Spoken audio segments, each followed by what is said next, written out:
it just kills me that on the one hand, we've got all, oh gosh, no, if you criticize somebody, that makes them feel bad. So we have to make sure that we don't do that. This is harm reduction, okay, which we talk about, which is a major impediment to efficiently running organizations, by the way.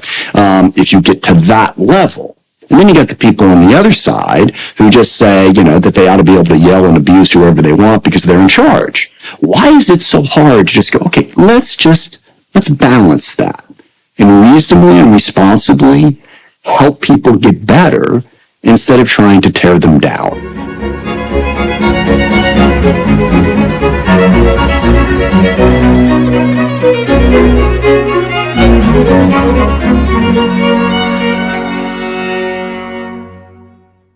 Hello, everyone watching and listening. Today, I'm speaking with lawyer, former Washington State Senator, and now federal Congressman Adam Smith. We discuss the difficulties and promise of genuine political dialogue, practical and psychological, the dangers of a too narrow definition of merit and accomplishment, the difference between negotiating and winning, and topics related to mental health and political action outlined in his new book, Lost and Broken, My Journey Back from Chronic Pain and Crippling Anxiety. I've been attempting to bring Democrats on my podcast for several years.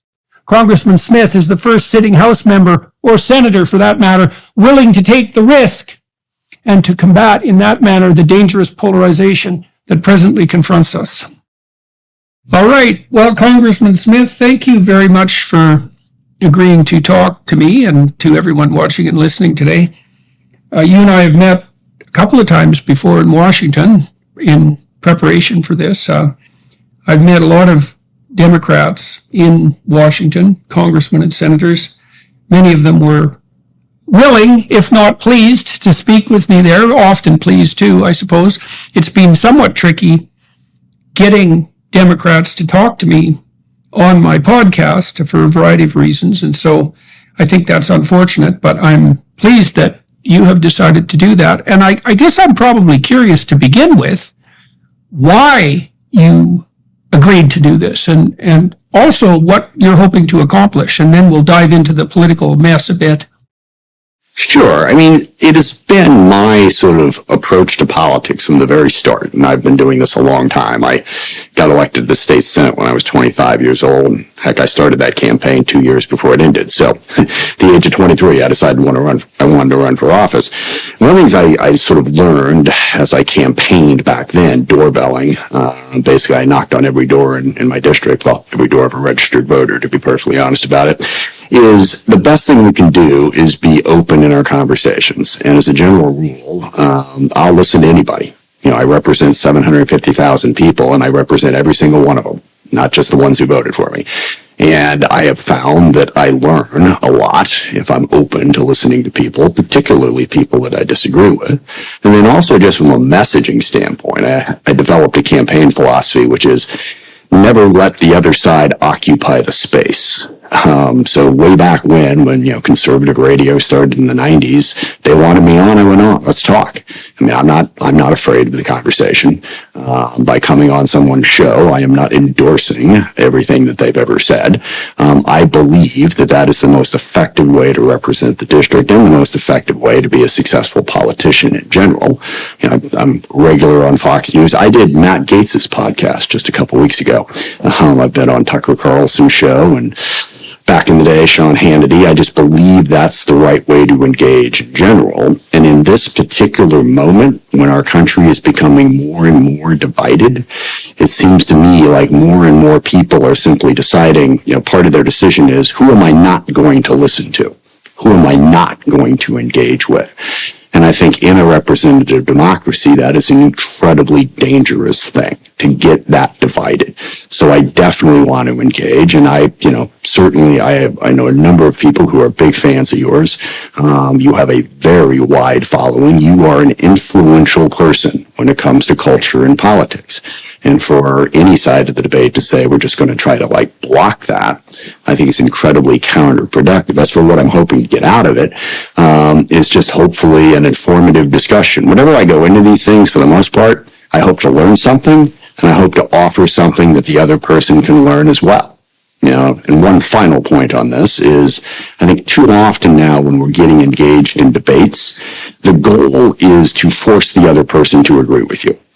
And don't get me wrong, there are moments in politics and in life when you're trying to do that. If a bill is finally on the floor of the House and I'm trying to pass it, I'm trying to win an argument. And in that moment, I'm going to try to get as many people as possible who agree with me. But for the most part, when you're engaging with someone, your mission shouldn't be to bludgeon the other side into absolutely agreeing with you on everything. It should be to learn. It should be grow in your understanding. Maybe you're missing something, first of all.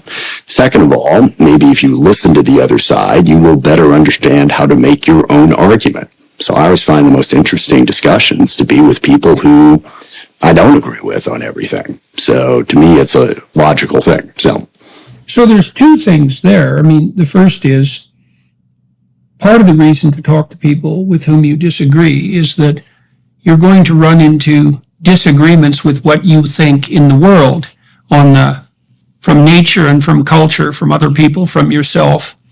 And if you set yourself up so that you're optimally challenged by resistance in the abstract realm through discussion, then at least in principle, your ideas are going to be a lot more battle-hardened and tested. And there's no real difference between that and thinking. So given that, I'm curious also, given the self-evidence of that and the necessity of that, even in terms of getting your own ideas straight, what do you think it is that's produced these increasingly insuperable barriers to communication? And also, more specifically, why have you got away with talking to the opposition, let's say, when so many other people appear increasingly unwilling to do so?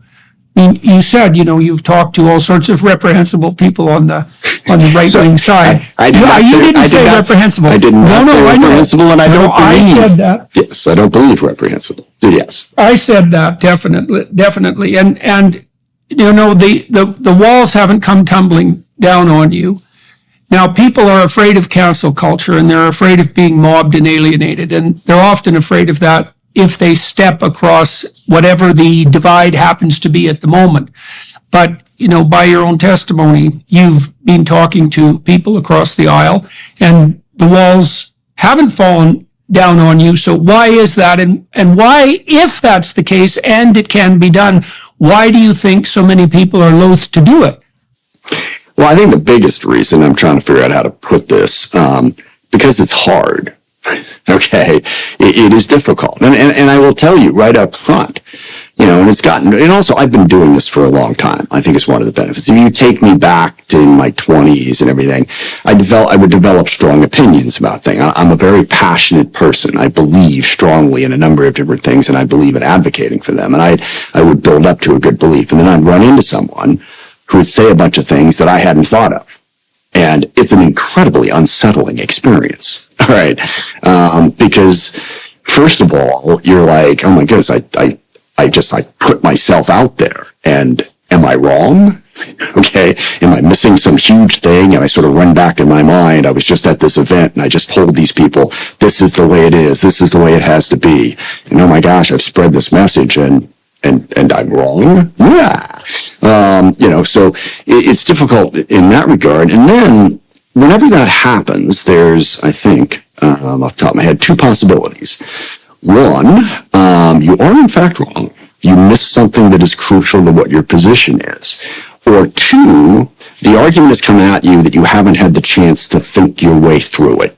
Okay? Because I frequently will get hit with things, and this happens a lot when we're debating an issue in the Armed Services Committee. I prepare for a lot of it, but a lot of it, it's happening. Okay? And it's always a joke. After the debate, you're like, oh, I should have made that point. That would, but that's hard.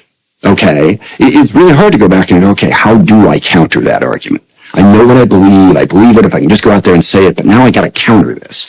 So I think a lot of people are drawn to the easier thing. And the easier thing is, all these people are preaching to the choir. I mean, pick your favorite cliche at this point. And that's one of the big things. One of the reasons actually why, and certainly there are things you and I disagree on, but from what I've seen of your speeches and from our conversations, you are a believer in doing things that are difficult and the inherent benefit that comes to us as human beings from doing that. And so am I. But by definition, it's not easy. Okay. And as human beings, we are, as I said, I think before we started this, we're incredibly adaptable. And that's what I learned from my own personal experience when I went through my mental health and my,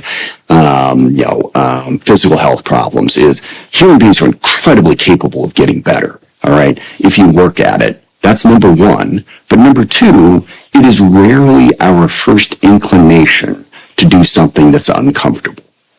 We are going to look for the more comfortable option, just instinctively. So you have to fight that instinct. It's not easy. It's not easy to do the thing that's uncomfortable that's going to make you better. And I think a lot of people struggle with that. And of course, modern technology makes it very easy to never have to encounter things that you don't agree with. You can filter every aspect of your life to make sure it stays in the lane you want to stay in. Final point on this, don't want to give a long-winded answer to the second question here, but is, I think it's the reason people say, wow, we never talk about politics and religion. Okay, what's the fun in that? Okay, how do we learn and grow if we don't talk about the things that make us a little bit uncomfortable so that we can better understand each other and not be off in our own little corners thinking all kinds of awful, terrible things about each other and then never trying to bridge that divide. So, by temperament, I'm a very agreeable person, which is a rather feminine trait because women tend to be more agreeable than men. And agreeable people don't like conflict. And I've been embroiled in a lot of conflict. And there's a very specific reason for that. And the reason is that I learned mostly through clinical experience, although that wasn't all of it, that conflict delayed is conflict multiplied. And, you pointed out that it's challenging to be shown to be wrong. And the reason for that, I've looked at this technically, the reason for that is that our beliefs orient us like a person is oriented with a map. And if you find out that your map is wrong, then you don't know where you are and you don't know where you're going. And that produces anxiety and hopelessness. And the bigger the mistake, the more of the map is invalidated. And that's very disorienting, profoundly disorienting. We don't like to be lost. And so then you might say, well, why would you ever bother challenging your beliefs or engaging in conflict with someone? And the answer to that, this is a bit of a reiteration, but the answer to that is quite clear. It's a lot better to have your ideas tested in the abstract than it is to have your convictions demolished by reality itself. And so you need to, this is partly what I think has gone wrong, for example, in the education system. Lukyanov has written a fair bit about this along with Jonathan Haidt, is that we believe that students, because of the fragility of their mental health, should be shielded from uncomfortable conversations, let's say, or uncomfortable conversations. And the clinical reality is very, very clear. It's very clear. This is one thing that all reliable clinicians have agreed upon over a 50-year period, which is that voluntary encounter with what you're afraid of and even potentially disgusted by is clearly salutary and curative. And so you want to give people a hair of the dog that bit them constantly, right, to fortify them against challenge. And the best way to do that is to engage voluntarily in the exchange of ideas, of representations. So, and the reason I'm dwelling on this in part is because people might be listening and thinking, well, why in the hell should I ever have a difficult conversation? Why should I ever talk to someone who disagrees with me? And the answer is, well, if you're 100% right about everything, and you're currently living in paradise itself, and everything in your life is as good as it can possibly be, then you don't ever have to encounter a negative opinion because you've got everything right. But if there's some unfurled corner of your soul that still isn't in the order that it could be, and you're feeling that as a consequence of your own suffering, then you should be out there testing your ideas against everything you possibly can on the off chance that you might be fortunate enough to learn how you're stupid and wrong, so you can stop being both of those. And of course that's painful, but it's not as painful as being stupid and wrong. So, well, I mean, a couple of things about that. I mean, first of all, I'm with you. As I document, I grew up a very anxious person. I did not like conflict either, because I had massive insecurities, psychological issues that became significant problems later in life. So, yeah, right there with you, because I think it's worth pointing out that there are some people who like conflict and seek it out, and that's not a good thing. And that's sort of brings me to a third point. In dealing with what you're talking about, to me, it's all about balance. And that's something that we've sort of lost. And again, I think part of the problem is balance is difficult. You tell me that in every situation, this is the way it is. All right, I'm good. I know what to do. You tell me in every situation that it's, yeah, great. But if you tell me, well, it depends. Okay, what did the person say? What are the circumstances? Well, then you're back into a situation where you got to work pretty hard to figure out what the right way to be is. And that's hard, but that's life. We need to teach people how to balance that. And I'm completely with you on the fact that in our education system and in many aspects of our life right now, we do not teach resilience. Okay, we teach people to be protected. Now, the one caveat I'll throw out there is a lot of these people who like conflict get to the point where they take a certain amount of joy in putting people in difficult circumstances, which is not for any clinically beneficial person. It's just because they're being jerks.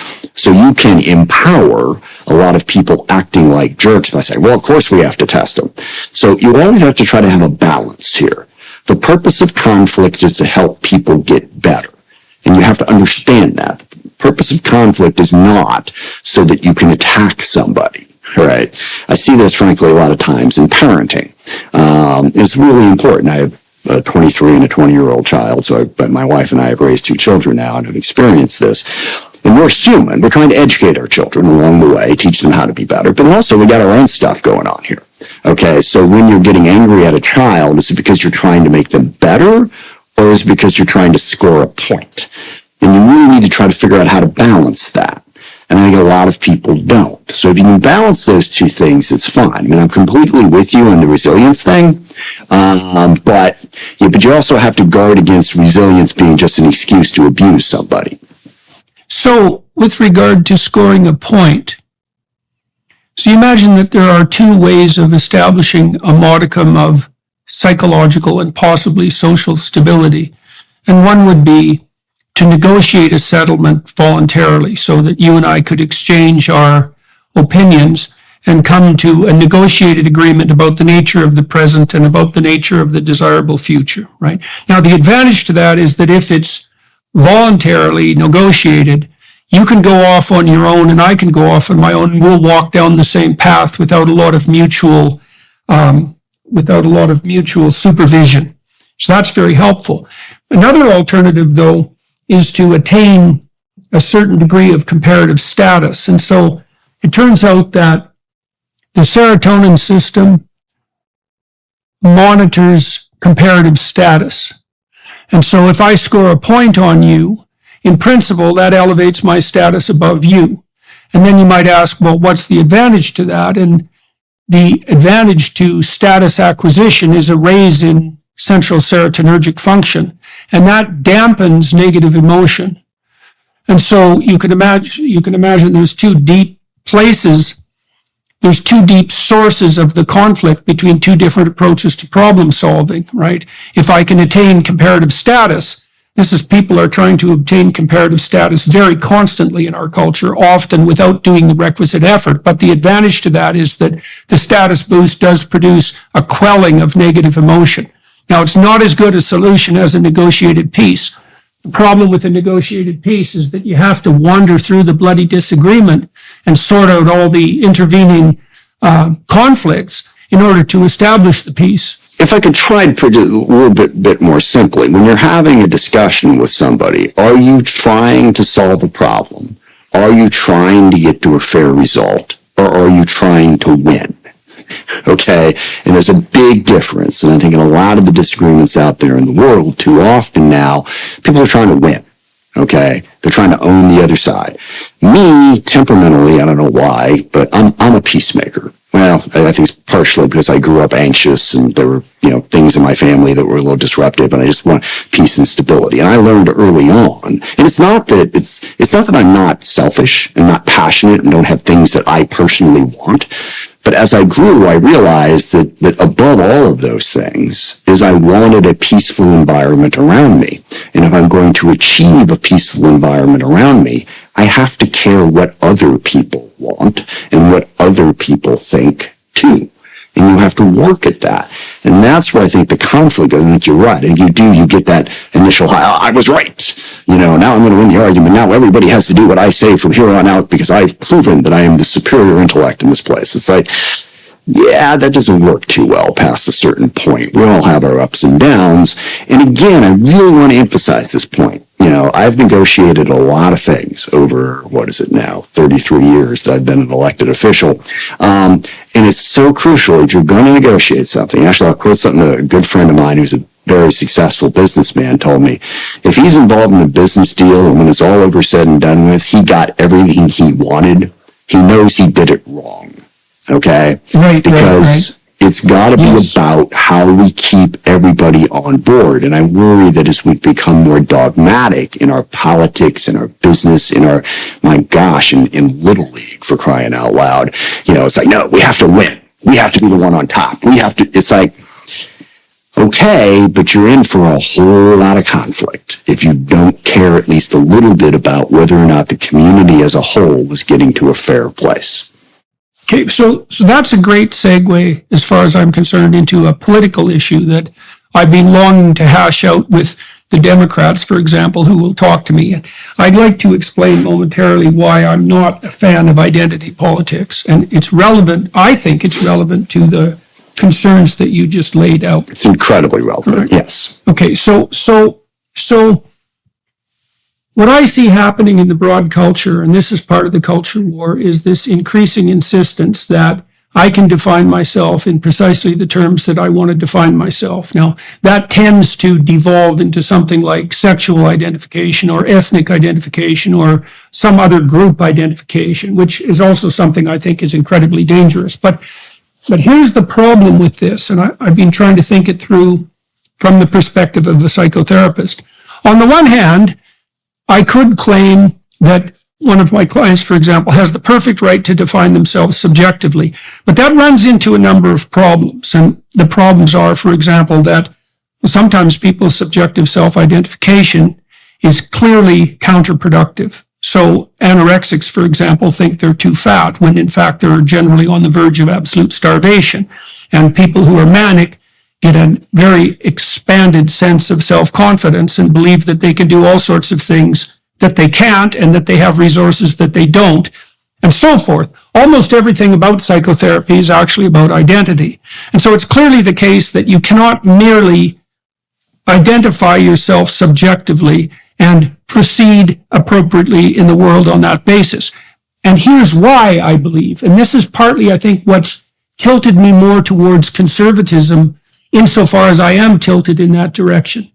So psychotherapists who are inheritors of a kind of a Protestant and humanistic tradition have presumed that mental health is something that characterizes the structure of your psyche. It's something internal. And I think that that's incorrect. I think that what mental health is the net benefit of experiencing a harmonious nested relationship with the broader community. So it's very difficult to be sane if you're not getting along with your wife. And you and your wife can't be sane if you're not getting along with your children. And your family can't be sane if you're having a scrap with your local community. And the local community can't be sane if it's not well integrated into the town and the state and the nation and then whatever might happen to be above that. And so the right manner of conceptualizing mental health is that it's the manifestation of the harmony that comes from having the hierarchy of being put in its proper place. Now, when we turn to subjective self-identification on the sexual or ethnic front, for example, the insistence that I am whoever I say I am, the problem with that is, well, what the hell are the other people supposed to do? I mean, you've been married for decades. You have kids. Yes. 30 years. Congratulations. I just had my 34th this week. You know perfectly well that, and this is germane also to your point about conflict, is that you have to establish a negotiated peace in order for stability to maintain itself. And negotiation, what you're negotiating constantly, as far as I can tell, is your identity. Right? Yes, absolutely. So I'm very concerned about, so first of all, do you think that those observations are relevant to the culture war that's raging now, not least over subjective self-identification? And what's your opinion about how the political landscape has laid itself out around those issues? Sure. I think it's very relevant. Let me make a couple quick points to walk through this. First of all, and we haven't talked about it, but I keep making references to physical and mental pain. I went through a severe anxiety problem, severe chronic. I wrote a book about it, which sort of outlined how I got through that. When you started talking about psychotherapy, I went through 3.5 years of psychotherapy that was enormously helpful. And I think you're right. Your internal mental health is going to be dictated a lot by your relationships. I would say, in defense of the psychotherapists out there in the world, your ability to have those positive relationships has a lot to do with your own internal mind and whether or not you are a psychologically stable person, whether or not you've dealt with the issues in your life. So just that little quick shout out to the psychotherapists. I think there is an important component of that. Second, I think you're working your way around the broader culture issue that we have, and I think it is incredibly important. I'll tell you, I read Christopher Rufo's book along the lines of me being engaged in that, and I spoke to Chris just last week and walked through some of this. And you're getting down sort of into the granular level of, okay, what has happened as an outgrowth of our concern about racism, bigotry, and discrimination, and the conversations that people have had about how identity factors into that. But I think the big problem, and the thing that I hope and I can try to convince folks on the conservative side of this, that when it comes to the fight and the battle that we have, and certainly I think Christopher Rufo did a pretty good job of outlining some of the more extreme elements of the left approach to this. But what motivates people like me is the fact that racism, bigotry, and discrimination are problems in American society. They are. Okay, you can't fairly look at the history of the United States and conclude otherwise. Now, I also think you can't fairly look at the history of the United States and conclude that that's all we've ever been about, okay, is racism, bigotry, and discrimination. I think, as with most things, it's a balance, and there's a lot of things going on. I think the problem I have with the conservative movement, and I had this conversation with Mr. Rufo, is, yes, what the left is doing is problematic, but the right, conservatives, Republicans, they don't offer a reasonable alternative, because their alternative is racism and bigotry aren't really a problem. Let's just stop worrying about it and move on. Okay. And logically, I have all kinds of problems with that approach. So then we get trapped between, the far right, in terms of how they want to approach that, and the far left in their very specific way of approaching it.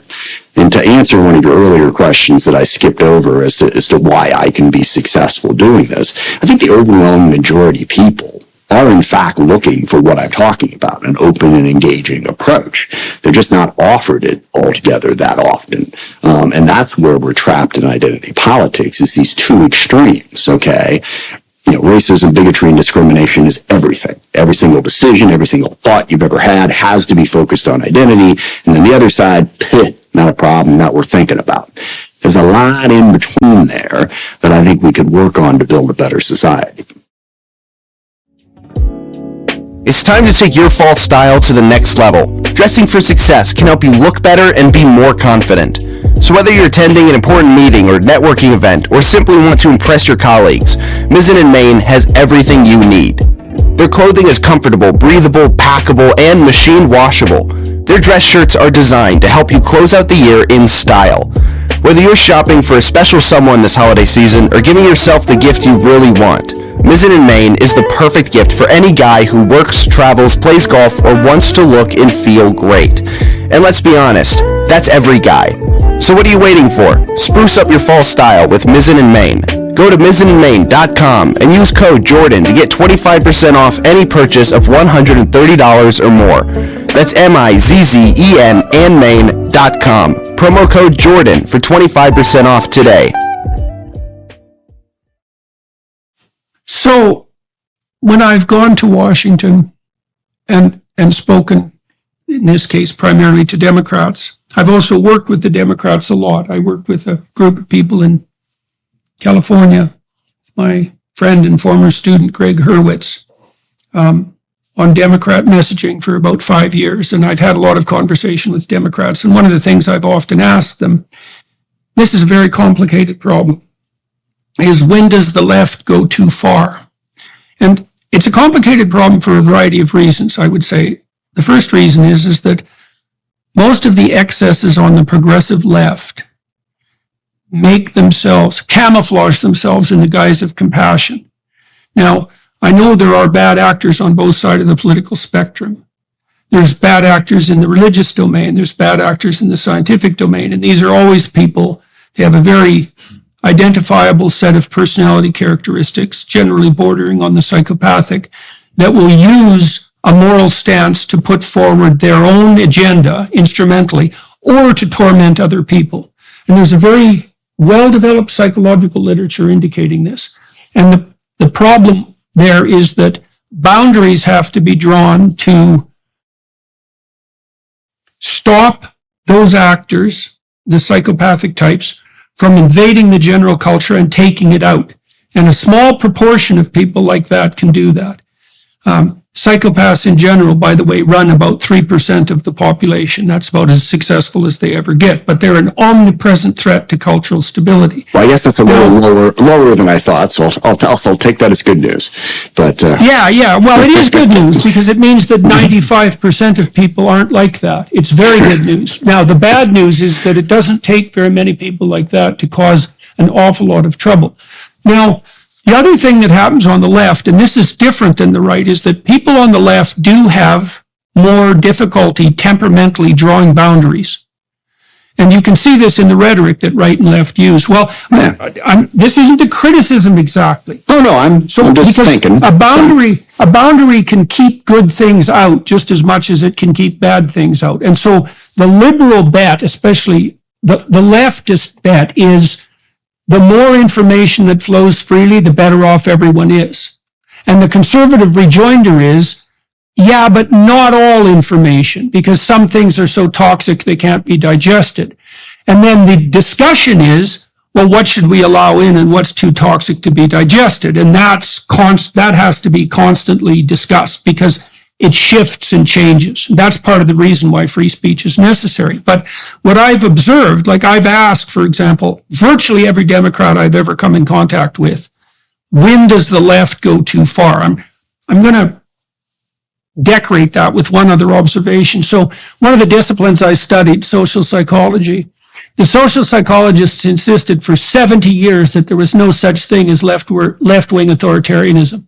That didn't crack until 2016. Yeah, well, right. Yeah, no. That's utterly insane. But it is actually troublesome because it is harder to point to excesses on the left and to say, well, there's a policy that purports to be put forward in a compassionate manner that's actually not that at all and that's highly toxic. And so you've been involved in the scrum of Washington politics for a long time. I asked Robert Kennedy this question, and he said, before bloody YouTube took my conversation with him down, he said essentially that he didn't want to answer that because he wasn't trying to run a campaign of divisiveness. And, fair enough, but it doesn't get to the heart of it. We have a culture war going on. There's excesses on both sides. A fair bit of it's driven by psychopathy. It isn't obvious to me that the Democrats have done a good job of drawing a dividing line between them and the people who are, the moderate Democrats, who I know are most of them. and the small minority of extreme radicals who have a disproportionate influence. And so, well, I'm curious about what you think about that. And well, so you went in a whole bunch of different directions here, and let me try to make sure I can sift through it. I mean, first of all, on your point about there's no such thing as left-wing authoritarianism, I've stayed in regular contact with some pretty hardcore conservative people over the years, and a number of them have argued with me that there's no such thing as right-wing violence. Okay, so when it comes to that ability to try to twist the world to fit your ideology, I haven't noticed any particular difference between the left and the right on that. They both are capable of it.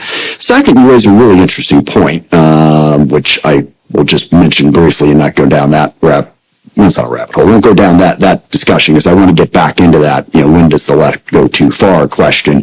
But yeah, I went to Fordham University, which is a fascinating place to go to. I'm not Catholic. I'm an Episcopalian. I thought about becoming a Catholic after leaving Fordham, and the primary reason that I didn't is because it's too much work. Okay. I was 23 years old. They said, well, you got to go to classes for 6 months. And I'm like, I went to classes for like a month. And I was like, I don't want to do that. Anyway. Minor point. But anyway, I took a class. The thing that's interesting about Fordham, particularly Fordham in the 80s, I don't know about now, is, Jesuit schools have both some really, really left-leaning professors and then some hardcore conservative professors as well. And I had this professor, I took a class with, about Edmund Burke, and sort of studying the importance of tradition. And this was a very conservative professor who was pro-life. And at one point during our discussion, he said, the worst thing our country ever did was to allow people to debate abortion.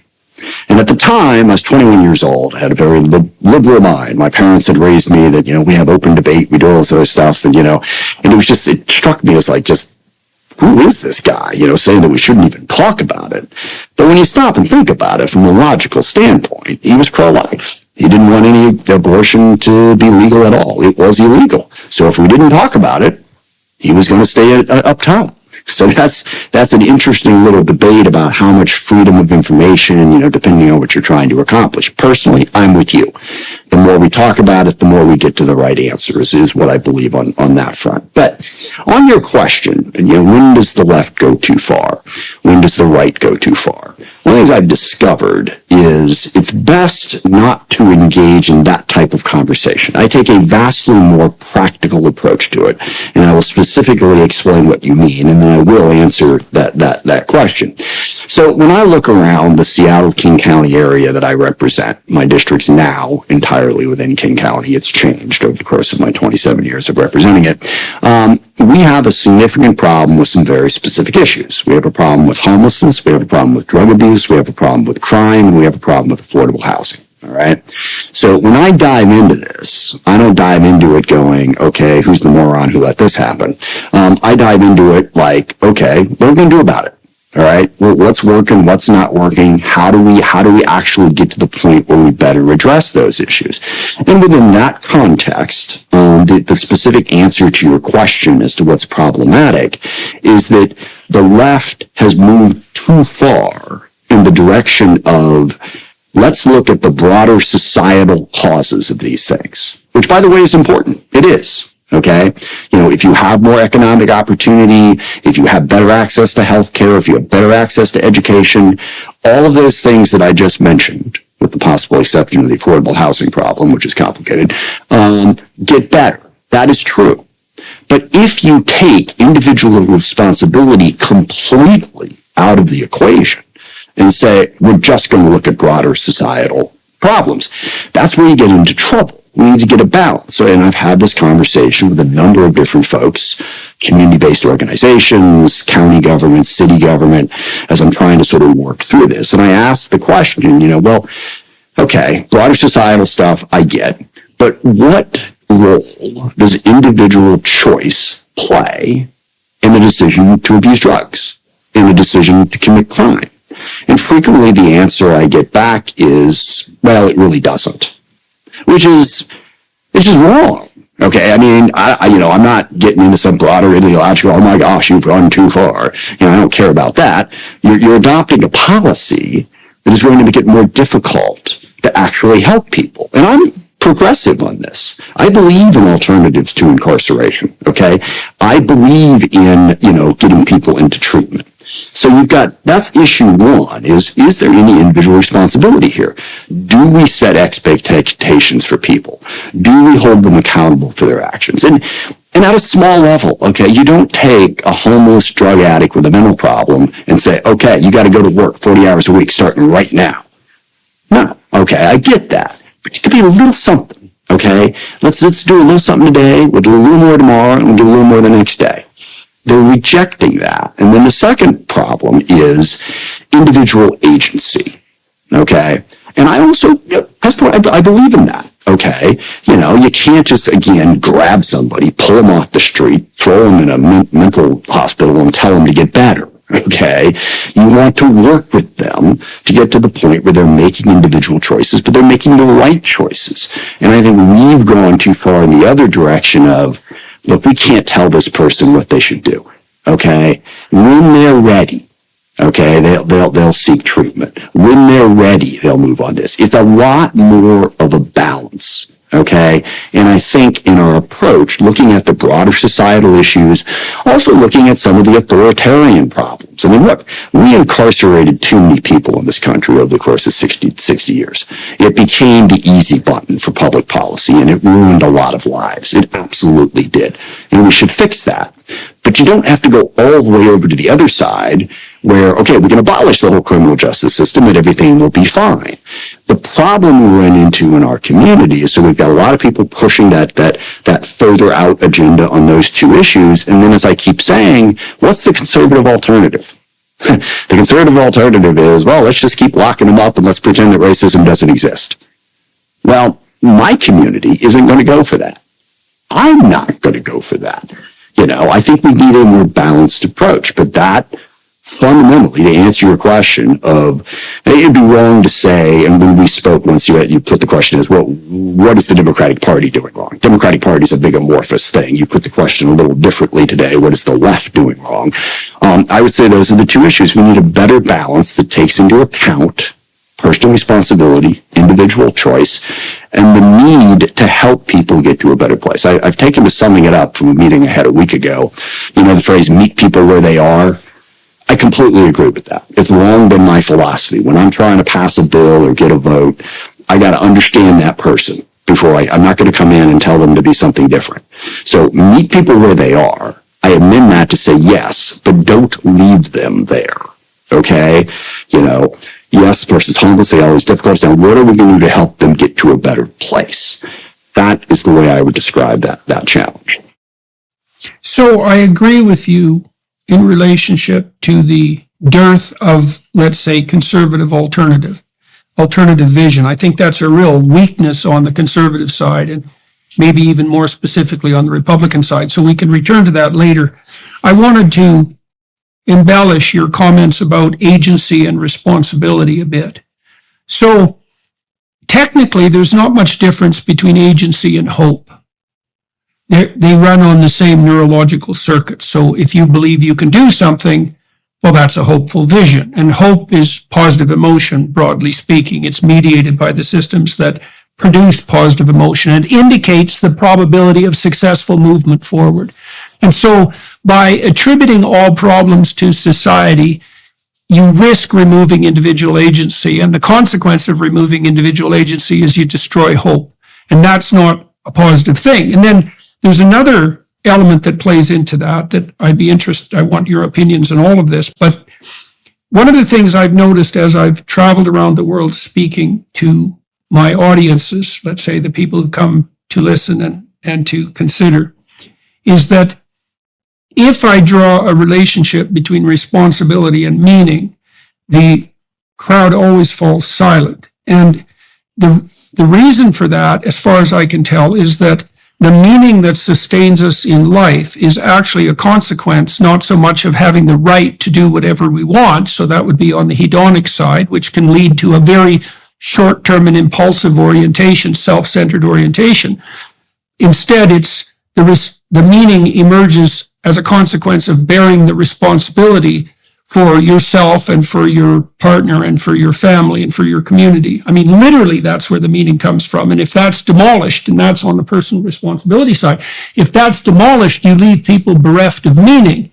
And that is one of the dangers of abstracting the diagnosis of societal problems all the way up to the highest level of social organization. You know, the pathology of the patriarchy is that you demolish the domain of useful attention and action on the individual side. And I also think that that's one of the cardinal sins, let's say, of the radical left, is that it's that combination of excessive abstraction and also now the leftists, their point fundamentally is, well, how do you discriminate assigning responsibility from laying blame? Right? I mean, well, and it's really a good question. And it is a good question. You always wrestle with in psychotherapy. You know, if I have a client. I personally don't think it's that hard. I'm with you. Everyone I run into says it is, but having been a parent, the way you do that is it's almost a matter of tone. Okay? You know, you can have a conversation with your child when you've done something wrong, and I try not to drag my children too much into this, but I can think of some specific conversations when you calmly walk through an explanation of, here's what you did, here's the choice you made, here's why it was a problem. Or you just scream at them for being terrible, awful, horrible human beings. Okay? To me, that's how you differentiate. Okay? Blame is an affirmative, responsibility is just, okay, we're all flawed. We're all humans. You know, we're all going to screw things up. I'm not saying because you did that wrong, okay, that means you're a terrible, awful, horrible human being and I can't stand to look at you. Okay. But you did something wrong. So let's not pretend that didn't happen just because it's going to make you feel bad to realize that you did something wrong. Let's have a professional, grown-up, kind, caring, helpful conversation about how you can do it better. And it just kills me that on the one hand, we've got all, oh gosh, no, if you criticize somebody, that makes them feel bad. So we have to make sure that we don't do that. This is harm reduction. Okay, which we talk about, which is a major impediment to efficiently running organizations, by the way, if you get to that level. And then you get the people on the other side who just say, that they ought to be able to yell and abuse whoever they want because they're in charge. Why is it so hard? You delve into the mind a lot more than I do. Why is it so hard to just go, okay, let's balance that and reasonably and responsibly help people get better instead of trying to tear them down. According to a recent report, Planned Parenthood continues to rake in billions despite dwindling clients. The biggest takeaway here is that Planned Parenthood is generating vast profits, including millions in taxpayer funding. With the help of Preborn, you and me, we are stealing their clientele, meaning the babies they are trying to kill. Preborn operates on a very slim budget as they rescue over 200 babies' lives every day, and they receive no government funding. Preborn's network of clinics are situated in the darkest corners, competing head-to-head with the abortion giants. They need our help now more than ever. When you donate $28 to Preborn, you will offer a free ultrasound to an expectant mother caught in crisis. Once she hears that heartbeat and sees that precious life, her baby's chance at life doubles. If you would like to sponsor a precious baby's life, your gift will be tax-deductible and will go directly towards saving babies' lives. Dial pound 250 and say the keyword baby, or visit preborn.com/Jordan. All gifts are tax deductible. You will never regret saving a child's life. That's pound 250 baby, or visit preborn.com/Jordan. Well, it's part of the problem that you point to in your book. And your book, I thought I'd just point this out to everyone. Sure. The book is called, I've got it written down here. I want to get it exactly right. Lost and Broken, My Journey Back from Chronic Pain and Crippling Anxiety. One of the things you discuss in that book is the difficulty of diagnosis. And this is relevant with regard to the judicious decisions and conversations that are necessary in assigning responsibility. And you might ask, well, why bother calling your kids out on something they've done wrong if it hurts their feelings? And certainly parents will avoid doing that, especially if they're the kind of parents that foster dependence. But the answer is, well, if your child did something stupid that hurt them and other people in a manner that's counterproductive if continued, the price they have to pay to realize that flaw is offset by the advantage of not doing the stupid thing again. Now, the diagnostic complexity is twofold, right? One is, first of all, things are complex, and deciding how someone went to hell in a handbasket, parsing that up, the responsibility up there with regard to social contribution, familial contribution, and individual responsibility. I mean, that can take hundreds of hours of dialogue. It's very, very complicated. So complexity is part of it. And then the conflict that might come along with mediating responsibility and blame, that's difficult. You know, if you're talking to your kids, they might say, well, you know, if you weren't such a son of a bitch, I wouldn't be so rebellious. And that's, you know, that's a perfectly reasonable potential proposition, but there's no shortage of conflict that has to be had in sorting that out. And of course, one other layer on that I just want to throw in is, so I have 2 children and I'm married. And when you're like negotiating between, okay, an argument between like my son and my wife, or my son and my daughter, then it's like, okay, well, what about what they did? All right. And then that throws in a little bit more complexity as well. Personally, I think it's all navigable, I guess. You can work your way through it. Let's put it that way. It's not easy for the reasons you described, but I think it is more doable than most people give it credit for. That's all I'm saying. Well, the alternative is to put your head in the sand and continue to get kicked as a consequence, or to degenerate into outright conflict. I mean, it's negotiation, slavery, or tyranny. Those are the fundamental options. And so, well, on that front, one of the things I've also viewed, and you can help me with this if you would, is I'm watching you guys in the U.S. tear yourselves apart. We're doing it to some degree in Canada with regard to the idea of systemic racism, let's say. Now, you pointed out quite rightly that the proclivity to alienate and manifest prejudice because of innate group differences is pervasive. And I think the anthropological literature suggests that, you know, most tribal groups around the world describe their people as human and everyone else as non-human. It's an extraordinarily common linguistic categorization proclivity.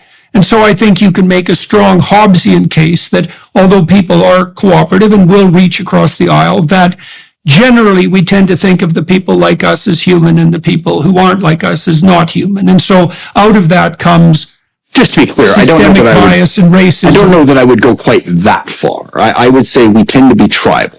We tend to think of the group that we belong to as being somehow better than other groups. I don't know that we necessarily decide that other groups aren't human, just that there's the tendency to think that you're better, and that will vary, obviously, situation to situation, but it is a human tendency. Yeah. You see, it's complex because obviously tribal groups can trade and intermingle, and so there is a countervailing tendency, but the linguistic tendency is literally to define the non-tribal members as not human. Now, I'm not saying that we necessarily do that fully, but we can easily be tempted in that direction. Now, the radical leftist critique of American society is that the society itself is systemically racist. And this actually really bothers me as an outside observer and an admirer of the American system. Now, the Canadian system is quite similar, although we're doing everything we can to muck it up at the moment. But you see, my sense is exactly the opposite, which is that the proclivity for systemic bias and racism is deeply rooted in the human soul. And it's a bloody miracle that there's ever been any progress made in that direction at all. And I would say that your society, grounded as it is in a broader UK tradition, is the stellar example of the countervailing tendency, which is to attribute to all human souls something approximating divine value, regardless of the particulars of their group identity. And so then when I see these radical critiques of American society, accusing it of systemic racism and being even founded on those principles, I think this is very counterproductive, because not only is it not the case, it's actually the case that the UK/American tradition that has made of slavery, let's say, an absolute moral evil is rare and most pronounced in the case of, well, the Anglo-American tradition. And so what I see happening with the radical leftists, for example, is they're actually throwing out the very thing that they purport to support. Because, well, and you can tell me what you think about this. The idea that might makes right, and that if I can force you into servitude, I have the right to do that. That's pretty damn self-evident. The notion that you have some intrinsic worth, even if you're weak and easily, what would you say, easily manipulated and forced, that you still have some worth, that's a very difficult proposition to put forward. And yet both the UK and the US managed it. And whatever degree of true interracial harmony and freedom has prevailed, particularly in the West, particularly in the US, is actually a consequence of that countervailing tendency. And I think that's the fundamental forward thrust of the American enterprise. So when I see the leftists go after that, and that's something that's become increasingly dogmatically taught in universities, I think, God, you guys, you're killing the very thing that in principle has been the closest thing to bringing about what you want that's ever made itself manifest in history. Yeah, I mean, I think you've hit upon what is, one of the principal divisive issues in American politics that is making things more difficult to get things done because people are locked into that debate. Which side is going to win that debate? And as I've said a couple of times, and will likely say more frequently as this interview progresses, I take a more practical problem-solving approach to things. And it's, what do we need to do to build a better society? Now, when it comes, what is America founded on? It's no one thing, and it's no one thing to one group of people. I tend to agree with you that the principal idea is equality, is the idea that we are not going to be as tribal. That's certainly what the document said. But I think the thing to remember, for conservatives is this approach to dealing with racism, bigotry, and discrimination didn't come from nowhere. Okay? It came from, in addition to all those traditions that you rightly just described, we've had a pretty rich history of also some pretty thorough discrimination. Now that's changed, gotten better, I confidently assert, over the course of the last 60 years. But for much of American history, I mean, let's start with, the founding principles of everyone should have a say in how they are governed, democracy, which was one of the big ideas that we tried to introduce. Well, at the time we introduced it, everyone knows, it applied to white male property owners. And that was it. Now, my personal take on this is at the time we did that, democracy in its truest sense really didn't exist anywhere on the globe. So to take that step was a significant step, and ever since then, we've been expanding on that. Okay, we've been trying to get better at it. But also, along the way, an incredible history of, white supremacy, patriarchy, all manner of discrimination that have in fact been more locked in to how we've governed ourselves than most people realize. And I'll give you just one example and then expand out on how I think we should handle this. And I agree with you. The way the far left is handling it, I don't agree with. Okay, I also don't agree with the way the right is handling it. But, we have this debate, and it's something that I led the fight on in Congress, to rename military bases in our country. We have a lot of military bases and installations and other things, ships that were named after Civil War Southern generals and Southern leaders. And so we've pushed this effort to say we should change those names. And we get into this debate about it's our history, it's, blah, blah, blah, blah, blah, blah, blah. And as I've debated this and I found out what a lot of people don't realize about that stuff, this stuff was not named in 1870 or 1880. The names came about in the early 20th century. After Reconstruction failed, there was a concerted effort in many parts of this country to reestablish white supremacy. You go back and you listen to some of the speeches. I think I forget the name of it. This Stone Mountain, Georgia, which is this etching of, I think, 4 Confederate generals. Go back to, I think, like 1910 when it opened, and you listen to the speeches to the people commemorating that. It's a lot of white supremacy. All right. And it's the same time that the Ku Klux Klan rose up, at the same time that Jim Crow got put in place. There's actually a pretty interesting book. I forget the name of it. I think it's A Fever in the Heartland by Tim Egan, about how the Klan took over Indiana. Okay. I'm not talking Alabama. I'm talking Indiana. Early 20th century, in the fight that had to go to move that back. So that history exists, all right? And we have to wrestle with that history and figure, what does it mean? How do we better treat people equal and not fall back into that? Now, I have participated in some DEI trainings, not that many. And there's two parts of it that I really like, and then I think there's an incredible missed opportunity. The part that I like is we talk about this history, because a lot of people don't understand this history. I mean, they don't know. It's like, well, okay, yeah, the Civil War happened, the North won, and there was, discrimination in the South, and then everything sort of sorted itself out. well, no, actually, it didn't.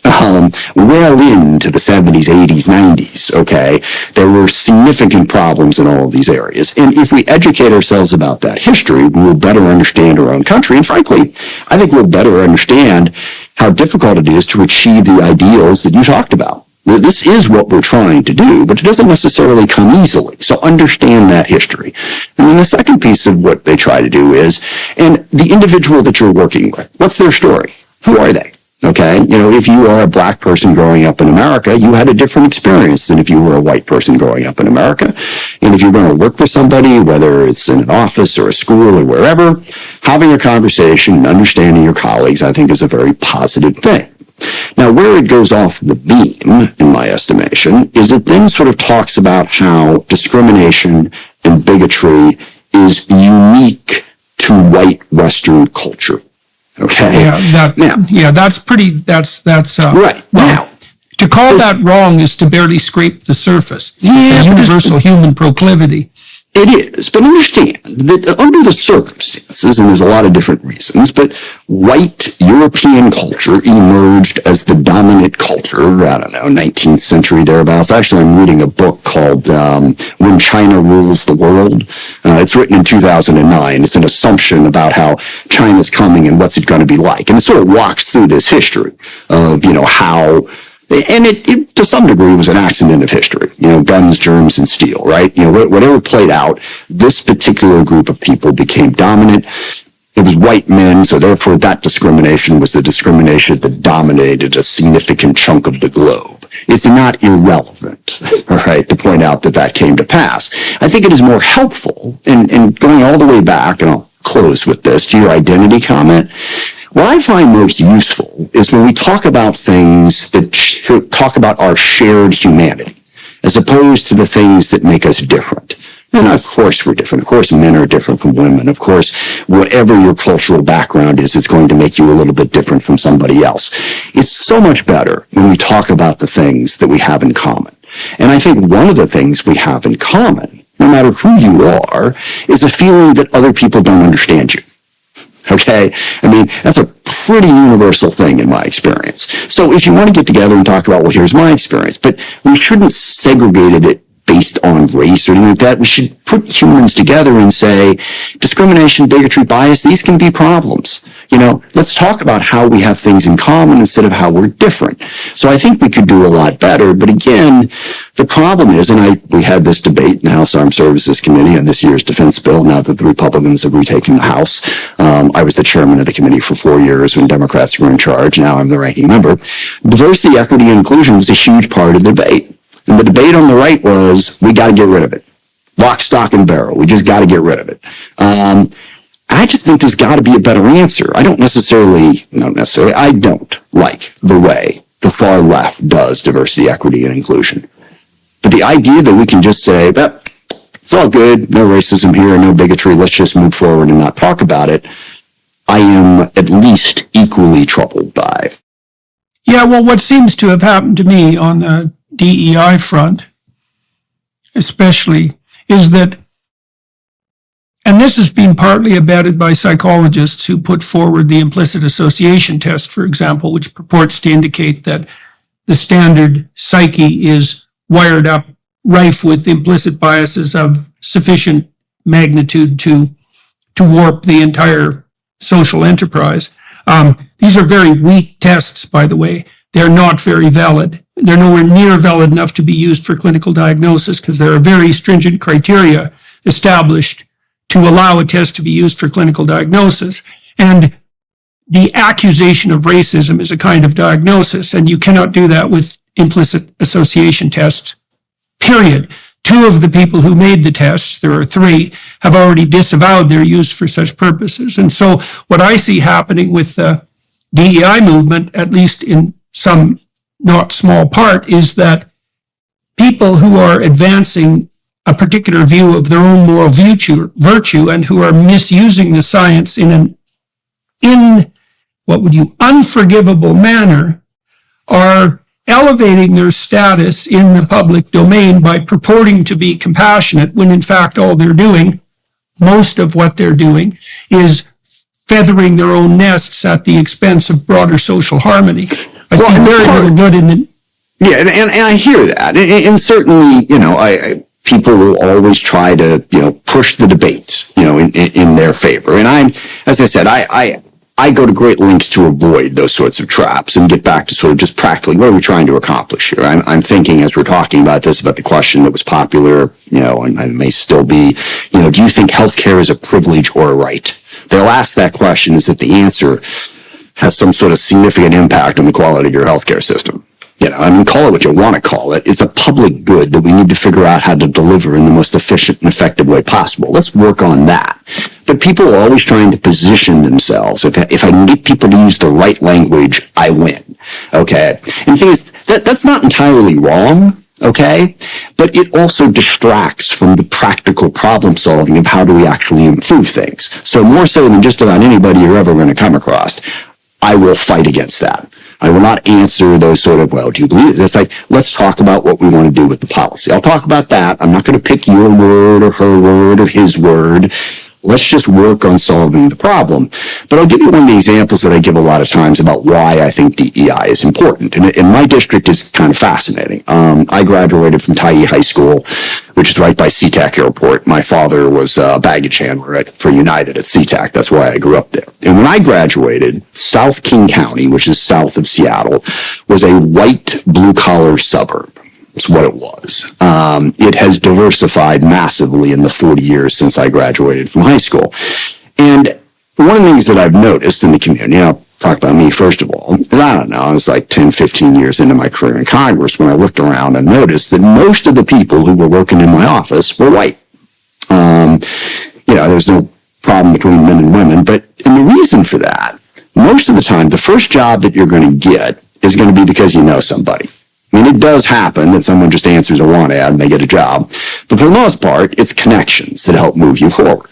I grew up in an entirely white community. I came from an entirely white family. The people I knew, by and large, were white. The people who I knew were by and large white. I wasn't biased against anybody. I was biased in the sense that I wanted to hire people who I knew. And I looked at this and I said, okay, this is a problem. Now, I think a lot of people would say, well, no, it's not a problem. Do you think you're hiring bad people? No, I don't think I'm hiring bad people. Are you not having a rigor? No, I think we're doing a decent job. It's still a problem because you're not reaching out to a broader community. So what my office did is, well, let's work with some community groups. And there's a variety of different, there's a thing called Table 100 that tries to help African-American business people.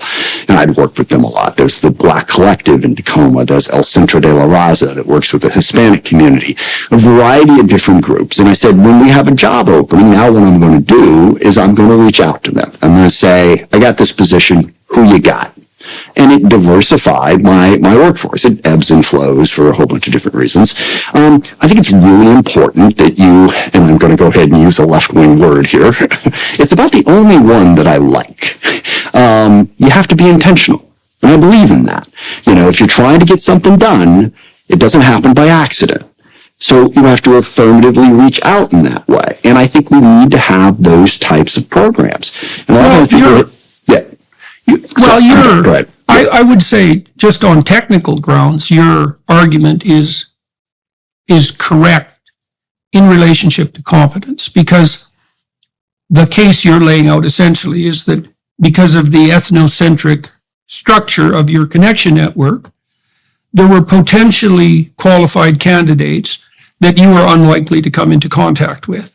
And so by diversifying your outreach in relationship to candidate selection, you were able to, in principle, find more qualified people because it's a broader pool. and with a subsidiary benefit of potentially providing a workforce that was more representative of the community. But it seems to me that all of that can be accomplished by the mere observation that a broader and more differentiated candidate pool, all things considered, is technically preferable, rather than concentrating particularly on equity issues. And equity, this is another thing that I've talked to Democrats across the country about, and most particularly in Washington. Equity is a word that really disturbs me, because equity fundamentally means equality of outcome. And equality of outcome is a very bad idea, because there's no difference between inequality of outcome and ownership. Like, if you own something, that means that you have an unequal access to it in relationship to someone else. And there's no way of eradicating inequality without eradicating ownership per se. And the notion that we can calculate the fairness of our society by subdividing people into their group identities and checking every single enterprise to make sure that proportionality exists, which would be impossible in any case, definitely puts the cart before the horse. And I also see in the term equity, and of course Christopher Rufo is concentrated on this too, that's the place that I see the most radical form of quasi-Marxist ideation invading the democratic discussion. So that's a concern. Yeah. And so I both agree with you and disagree with you on this point. I think if you the way I disagree with you is equity, equality, they mean a lot of different things. Okay, back to my ask me, are you a socialist? Well, I don't know. What do you mean? Okay, equity and equality are kind of the same way. They can mean a lot of different things. If you just say I'm for equity or I'm against equity, you haven't added anything to the conversation whatsoever. Now, where it is true is what you said. There is a certain segment of the left-wing political world that has defined equity in a very specific way that has sort of got them wrapped up in a lot of confusion, because when you get past the point where it's okay, you can certainly focus. I mean, okay, am I going to get myself in trouble here? But the two most discriminated groups in America, broadly speaking, are Black people and Native Americans. Okay, if you wanted to start somewhere in terms of who America has treated poorly, that's a pretty good place to start. But this goes beyond that. Okay, well, what about recent immigrants? How do you salami slice it past a certain point? Let's say, okay, you've improved equity, you have more people of color in your office, but you don't have any Asian Americans. Okay, or you could go right down further. Okay, you've got a bunch of people from India, but you don't have many people from South Asia. I mean, you can go down that road to the point where it's impossible to achieve that. And I think that has, in many instances, happened. And that is a challenge. However, I don't think equity and equality are, irrelevant. I think equity and equality are things that we need to work towards. Okay, not in the sense that you just described, where equity means absolutely everybody, regardless of anything, has everything the same. That's ridiculous. Okay, but if you simply go the equality of outcome route, then you're leaving out a whole bunch of stuff that comes before you get a chance to have that outcome. Yeah, well, that's for sure. So we need to think about that, and we need to think about, in that case, historical racism, historical discrimination, redlining, okay? Whole bunch of different things do factor into what the outcome is today. And this is very difficult, because there's no simple way to do this. There's no formula that you're going to come up with. In fact, one of the big things that I frequently say, problem we have in the world, if you are after perfect justice, then you are going to be in a permanent state of war. I have this vivid image in my mind of Milosevic back in 1988 when, on what I think was the 600th anniversary of the Battle of Kosovo, where, long story short, the Serbs got their asses kicked by somebody, and they've been bitter about it ever since, and they were going to right that wrong 600 years later. And a number of people got slaughtered over the course because of that fight. All right. If you're constantly focused on everything has to be equitable, then you're in a bad place. If, on the other hand, you just sort of shrug and go, Not anything we need to worry about, you're also going to be in trouble. And I just think that the human mind is in fact capable of striking that balance without having to choose one side or the other. Okay? We can work and say, okay, here's a group of people that don't seem to be achieving. Is it the case that they're somehow just inferior? No. Okay, so let's think creatively. How can we be more inclusive? How can we help them get to a better outcome? Knowing that it's never going to be perfectly equal. It seems to me, certainly in American politics, I don't know anything about Canadian politics, so I will not speak to that we've just set up this false choice. Either you have to be a full-on equity, identity politics, far left person, or you have to be on the right and not care about it at all. That dynamic is something that I'm trying to fight, is to get to people and say, no, we can find a more reasonable place in between here. It doesn't have to be this death match between two extreme ideologies. Yeah, well, you make a constant case in your conversation with me today for differentiation and diagnosis. I mean, one of the problems is that it's easy for us, for everyone, to abstract a problem way too far up the abstraction hierarchy and to talk about such things, for example, as healthcare, when in fact there's no such thing as healthcare. There's 10,000 different variants of caring for people, each of which is a complex problem on its own. And you can understand why people would rather have a one-size-fits-all solution because, well, if you could have that, it would be wonderful, and it certainly decreases the cognitive complexity, but it is necessary and challenging to differentiate. I wanted to turn to something.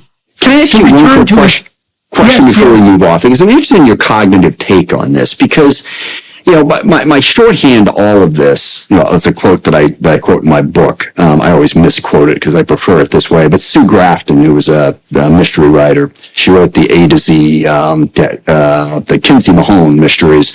She one of her books, she said, thinking's hard work. That's why most people don't do it. I'm sort of torn between that and also a passionate belief that if we engage and take on difficult problems, we get more joy out of it. Okay? Yeah. That we don't have to accept the fact, well, let's dumb everything down because nobody wants to work hard. I don't really believe that. And actually, there's a professor at Yale University, I think it's Dr. Santos, who teaches a class on happiness. It's the most highly subscribed class, apparently, in the history of Yale. And her big point is what makes us happy is to be productive. But our basic instinct is to not be productive. So we have to work through that. And I just, from someone like yourself who, has much more medical background than I do, why can't we get the human brain to embrace that a little bit more? Well, to see complexity as a good thing, not a bad thing. That's what I'm trying to say. You put your finger on a fundamental problem, the problem of complexity. The problem of complexity is essentially that there's far more entropy in the cosmos, in the world, than there is organizational capacity in the psyche, right? Because things overwhelm us, and that's actually a technical problem, because if you're exposed involuntarily to a situation that's complex, you will manifest a stress response, and that's accompanied by an increase, for example, in the production of cortisol. And what that does is start to have you burn up resources that you could be saving for future use now. And if you're chronically stressed, you will age. There's very little difference between those two things. And so if you're exposed to too much complexity, especially involuntarily, it will take you out physiologically, psychophysiologically. And so people are very motivated to avoid it. Now then, let me add one more detail to that, because it's the rest of the answer to your question. So then you might ask yourself, well, how do you calibrate the optimal amount of exposure to complexity? And the answer to that technically seems to be by moving towards something approximating the spirit of voluntary play. So now you and I, we have agreements and disagreements in the way that we map the world. And what we're doing, and I think we've done this successfully so far in this conversation, is to push each other in an optimized manner that enables something approximating the spirit of cooperative and competitive play to emerge, right? And you can tell that's happening because to the degree that we're successful at it, we're deeply engrossed in the conversation and we're developing as a consequence of doing that. And so I believe that the instinct of meaning, and it manifests itself, for example, in play, the instinct of meaning is exactly the instinct that tells you when you're optimizing your confrontation with complexity. Yeah. Here's the interesting thing about that to me, going back to my psychological problems and my anxiety, and what psychotherapy ultimately did for me. I believe that you can train the brain to better deal with complexity. Something somebody said to me, and I mentioned this in my book early on, was that it's not the amount of stress in your life, it's how you process it. Now, at the time she told me that, I was in the early stages of my second bout with crippling anxiety, and I completely rejected what she said. My whole life had been a combination between, on the one hand, I was incredibly ambitious. I wanted a lot out of my life. So I had to push myself to get there, and I understood that.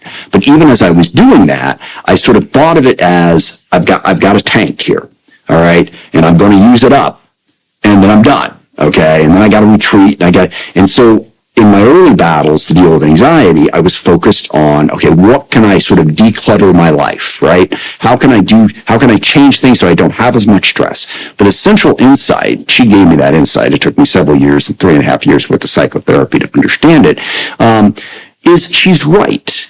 It is not the amount of complexity in your life. It is how you process it. And that's the basics, to my mind, of simple meditation. I say simple meditation because complex meditation is something I've never been able to do. Meditation is not about eliminating every thought in your head. Okay, I thought that for the longest time. It's a very difficult thing to do, and it will drive you crazy. I'm meditating. Oh my gosh, I had a thought. I failed.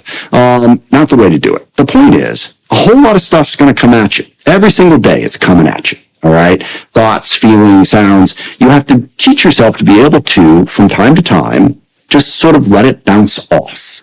Okay. Notice it and move on. So, we could walk down a road here. I know you wanted to go in a different direction, but that's what I find most interesting about the brain is I think you can teach it. It's not just, okay, here's my complexity jar. Once it hits here, I'm out. Okay. I think you can train your brain to better process complexity. And in that sense, I think basic mental health has a lot to do with some of our broader societal problems. Well, you made a case there that you could imagine that you could protect yourself against being swamped by entropy. You could protect yourself against complexity by defensively armoring yourself, for example, and by walling yourself off from complex problems. That idea goes along with the kind of zero-sum mentality that you also described, which is, well, I have a limited amount of resource, and when that's exhausted, I'm done, and so I better be careful. Now, we know that's not true. For example, and I think this is best illustrated when you think about people playing a game, is that if you are playing one-on-one basketball with someone, you're going to want to find somebody who's about as good as you are or slightly better. And the reason for that is because you might want to win, but actually what you want to do is get better at playing basketball. And the same is true of the proper attitude towards complexity. Like, people often wall themselves off and defend themselves and retreat because they're afraid they'll be overwhelmed. But you can teach people, and you do this through graduated exposure and incremental improvement, you can teach people to stay on the edge, an edge they define, right? An edge of competence. And in consequence, what happens is that their capacity to deal with complexity continues to expand. And that's really a process of optimized maturation. And what's fun about that, I love this being a clinician, is that there's nothing more engrossing and entertaining than helping someone negotiate to a point where they can discover that it's the edge between chaos and order, by the way, the developmental edge. It's the zone of proximal development. To help people discover that and learn to stay there, there isn't anything more rewarding than that. And there isn't anything that expands people's competence and social competence more than having that occur. This is also part of the problem with such things as trigger warnings and the protection of students, say, in the university environment, because You don't want protection and safety. You want optimized challenge because that increases your competence. Yeah, no, I think that makes a great deal of sense. So, but you were going somewhere else before I took us in this direction. Why do you think you were resistant to that, or why do you think that hadn't occurred to you? Because you intimated that much when you were dealing with the anxiety problems that you had. Where do you think the inculcation of that idea that you had in some ways limited zero-sum resources, where do you think that came from, that assumption, and how did you successfully challenge it? Well, I literally think that the reason I had that outlook is because the other thing hadn't occurred to me. Okay. And that's why I enjoy having these conversations. It frequently happens in my life that I will have a very strong opinion about something. Maybe I've thought about it for years, decades, and then someone will say something that it's like, haven't thought of that before. We'll sort of play that out. So I think it was a big part of it. And I just think it was just sort of my mentality, because stress and anxiety, that was who I was. Okay. I was not walking into a stressful event. It was part of me. I would think about it, worry about it. And so, and I outlined this in the book, the strategy that I came up with, there's one other reason why I felt this. The strategy I came up with, I describe as think, worry, work. That basically that was my approach. If I wanted to get somewhere and there was a problem, I had to go after it. Okay. And I was supposed to be stressed. I was supposed to be worried. If I wasn't stressed, if I wasn't worried, then I wasn't doing something important. All right. And that became mentality. And I think the biggest reason why I struggled to let go of that is, aside from the mental problems, I was spectacularly successful. Okay. I won a number of campaigns that were let's be fair. I won 3 campaigns that were extraordinarily difficult, but changed my life. All right. And I was able to succeed. I have a happy marriage. I have good, a good relationship with my children. Knock on wood as we say that. Everything's good. And I thought, this is how I succeed. And if you're going to come along and tell me that I got to do something different, I really felt like, that would make it less likely that I would be successful. That, yes, okay, maybe I wouldn't be crazy, but I also, sorry, that's a pejorative term, but maybe I wouldn't have the anxiety problem, but I'd also wouldn't, and I was so wrong about that. So it sounds to me like you had fallen into the presumption, and correct me if I've got this wrong, that there was no difference between your laudable moral striving and being stressed, that stress Correct. was a marker that, right. And so you had presumed that in order to actively cope and be successful, there was no respite from being overwhelmed by complexity and being stressed. And what the therapist did for you, at least in part, was to lay out for you the fact that you could progress forward effectively without having to bear the burden of constant crippling stress. And that's one of the biggest, right? Yeah, that's the biggest message I want to try to get to people, because I used to say it's the stuff I don't worry about that gets me in trouble. And I also used to like to say I believe in the power of negative thinking, which was, if I worry, oh my gosh, what can go wrong? What can go wrong? And so that's what I believed I had to do, when in fact you can be every little bit as intense, every little bit as focused on getting a task done without having to feel physically stressed out. So what did you do specifically to start making changes in that direction? We talked a little bit about the utility of incremental progress, and this is obviously tied in to our broader discussion about facing ideas, say, on the political and conceptual front that challenge you. There's a very tight relationship between these things, but I'm very curious. You report in your book that you had an anxious temperament, were somewhat shy and introverted from a very early age. So it's deeply ingrained inside you, that propensity for negative emotional response. How was it that you changed the way you were approaching things that actually made a difference? And why do you think those changes were what made the difference? Yeah, it was ultimately a couple of things. 3.5 years worth of psychotherapy, which I'll get into in a minute. Second, it was getting off of the various forms of medication that I had been on. But most importantly, the problem that I had is sort of a baseline, and this is incredibly important for psychology and psychiatry. There are 3 basic steps, in my view, to getting to good mental health. Number 1 was the one that I completely missed, and that is to have an inherent sense of your own self-worth. This is what I didn't grasp. I thought my self-worth was a measurable thing on a day in and day out basis, all right? And by whatever measurement you want to come by, was I doing my job well? Okay, was I a good husband? Was I a good father? Was I being responsible? Did I make a smart decision here? Did I do that? So every day I was trying to judge, okay, how am I doing? All right. When in fact, an incredibly important concept in our psychology is it's a Buddhist thing for the most part. We're all worthy of love.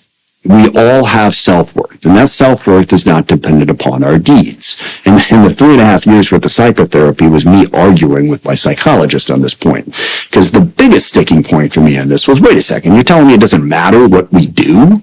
Okay, that, somebody who's completely irresponsible. I'm a very responsible person. My wife and I have this in common. She's the eldest of 5 children, and she fits that oldest child measurement quite well. We believe in meeting our responsibilities. So you're telling me that if I don't meet my responsibilities, if I don't follow the rule, that I'm just as good as if I don't? Of course, that's not actually what they're telling you, all right?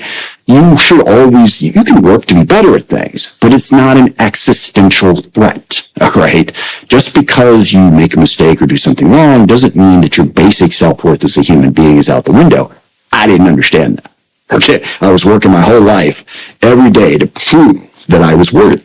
So having someone walk me through that and explain to me was the number 1 biggest thing. And then the second biggest thing in psychiatry is to really understand who you are. And I love this quote about psychotherapy, which I quote in my book, which is that the purpose of psychotherapy is not to correct the past. It is to help the patient understand his history and to grieve for what he has lost. I wanted to correct the past. And the very specific past I wanted to correct was my screwed up family. Okay? And there are families that are more screwed up than others, but I don't walk through the whole story. I was adopted, and it just fell apart by the time I was like 12 or 14. My older brother, he had criminal problems, he had drug problems, he was out of control. My parents were stressed out and or depressed. My father died when I was 19. My mother died, a few years after that. It just felt like this complete epic failure. And then after all of that happened, my life, I got elected to the state senate. I met my wife. Everything went fine. And I was like, okay, don't have to worry about that anymore. When in fact, it was still bugging me. Okay, it was bugging me both in terms of, why didn't my family do a better job of handling this? And then crucially, it was also bugging me from the standpoint of, if I'm holding myself out as a leader in the community, as someone who gets things done and all these other positive things, about my career, what the hell did I do about that? The whole thing fell apart while I was there. Okay. And I never really resolved that. So we talked through that and that helped resolve that. And that's a big thing now with PTSD and other things. You have to be able to resolve issues in your past. And some of it is traumatic. And we're talking real trauma. But even if it's not trauma in the classic sense of the word, things that have really bugged you, bring them out in the open, deal with them, and that can dramatically reduce anxiety and depression. And there's a variety of different therapies now, EMDR. There's a new thing that they're working with in the military in particular, and I hope I get the initials right, ETM, which is another way of sort of rewiring your brain through conversation to look at these events in your life in a different way. So those are the 2 big things. The biggest problem we have in psychology in America, and I don't want to take us too far down this road. If you have political things you want to talk about, I'm happy to answer them, is we start with cognitive behavioral therapy. And to my mind, probably 90% of the time, that's a mistake. That's what they did with me. That's why I cycled through so many psychiatrists and psychologists. And cognitive behavioral therapy is important. You need to figure out how to better process things coming in and understand exactly what it is you're worried about or depressed about, how to handle it. But if you don't deal with those 2 baseline things first, cognitive behavioral therapy is just going to piss you off. All right. Because it's not going to seem like it's working. The analogy I came up with just a couple of days ago, it's like if you break your leg, you can say physical therapy is important, and it's going to be important.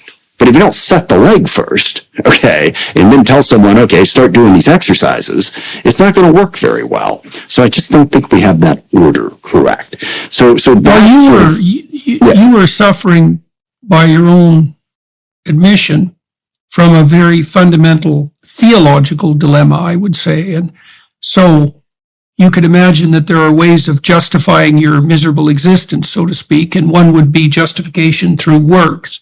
And that is the proclivity that conscientious people have, conscientious and responsible people, which is that they derive their sense of worth from an evaluation of their continued contributions. And as you said, there's some real utility in that because you should be responsible, and generous productivity is laudable. And it's reasonable to observe how you're doing in that regard and to evaluate yourself to some degree on that basis. But if that's all there is, then you are missing another important theological presupposition.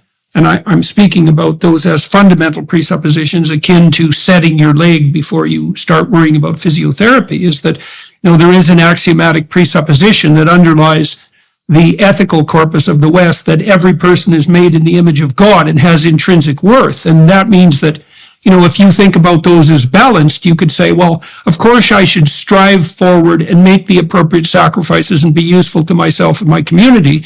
But underneath that, this is probably what's provided, by the way, in the final analysis by the proper kind of maternal love, that kind of all-encompassing love, is that regardless of your flaws, you have an intrinsic worth that's inviolable, that you can always return to as a source of replenishment and self-confidence, right? That sense of intrinsic worth. And, if you don't, the interesting thing too is that if you don't apply that to yourself, it's also very difficult to apply it to other people.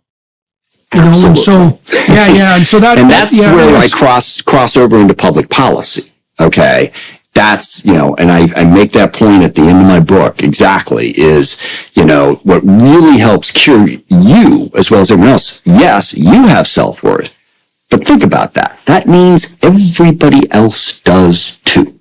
Even the person who's from the different political party. If you're pro-choice, even the person who's pro-life. Okay, whatever the issue, and if you believe that, it makes our society get together better. And frankly, that's, you asked why I wanted to do this interview. Certainly, I find you very smart. I love intellectual conversation just in general. You have a good following. It gives me an opportunity to get an audience. But I think one thing in particular about what you teach that I think is so important that really has come to me as I've looked at the broader mental health issues is the idea of getting better.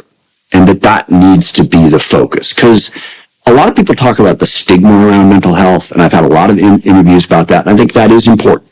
We're getting better on that. We're more willing to talk about it, but there still is a stigma that will stop people from wanting to seek treatment. But the other piece of it is, if all we're doing is talking about mental health problems, if all we're doing in essence is wallowing in it and saying, okay, now I have something identifiable for why I'm so hopelessly screwed up, or just sort of voyeuristically looking at it, what really gets me going, as you can see, is what I learned throughout this process about how you can get better. And I think your basic point, I watched a video, I can't remember what it was in title, but anyways, the basic point of every day try to make yourself better. And that will make you happier and you will get better. And there's a bunch of different ways to balance it. But I worry too that in America, a lot of it on mental health has become, like I said, this is why I messed up. Okay. So no, this is a diagnosis so that you can get better. And I think a lot of the messages you talk about start small. Okay. You're not going to solve the world's problems. Don't compare yourself to other people. Compare yourself to yourself and to what you want to be and what you want to do. But work to get better, I think, is such a crucial message for the mental health of society. Well, it's especially one of the things that was really, really gratifying about working as a psychotherapist was watching what happened when people did begin to take incremental steps forward. And it was often an exercise in like a painful humility, because if you're weak in an area, when you start moving forward, you have to take very small steps. And it's a humbling experience often to grapple with the fact that the only thing you're capable of doing is that tiny step forward. Something absurd. If I counseled my clients, for example, to work on, maybe I'd have a client who was 30 and still lived in his parents, in the bedroom he was in high school. And it was a complete bloody mess because he'd never done anything to keep it orderly in his whole life. And he's 30, and so there's an element of that that's pretty damn pathetic. And we'd have to struggle to find the level at which he could grapple with that problem. And so the injunction, go clean up your room and come back next week to the therapy session and tell me it's done, was completely useless, because it might have been that he was only capable, because there was a big problem of lurking dependency there, of cleaning up half his sock drawer.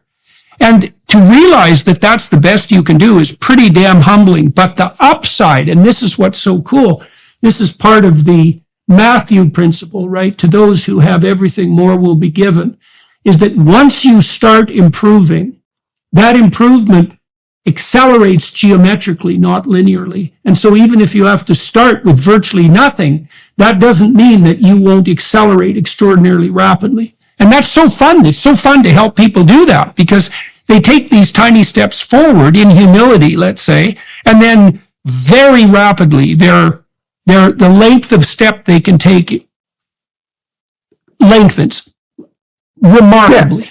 Well, and that's going back to our equity and equality conversation. That's something that I've always passionately believed in, and this is one of the downsides of sort of the American meritocracy thing. Okay, and we're wrestling with this now, is, we've gotten rid of affirmative action or any sort of race-based stuff in colleges based on the Supreme Court. Now everyone's looking at, well, what about legacies? What about the guy who plays badminton and now he gets in? I do think in America, you can go too far in this whole meritocracy thing. If you have stuff, that means you're better. Okay, well, maybe, and maybe not, number one. Number two, and I believe this, everybody is capable of doing better. Okay. And throughout my life, I didn't go to an Ivy League school. I grew up in a very blue collar neighborhood. And I see my friends from that neighborhood who have gone on and done some pretty cool things with their life. All right. And I think too often in America, we're constantly trying to cull the top. Okay. It's like, oh, this guy's the best. He got 1600 in the SAT. It's like, and I think one of the things that motivated me, I had a 3.2 in high school. I had an 1190 on the SAT, as a matter of fact. Figuring out how to beat those people who got a 1600 in the SAT brings me an enormous amount of joy.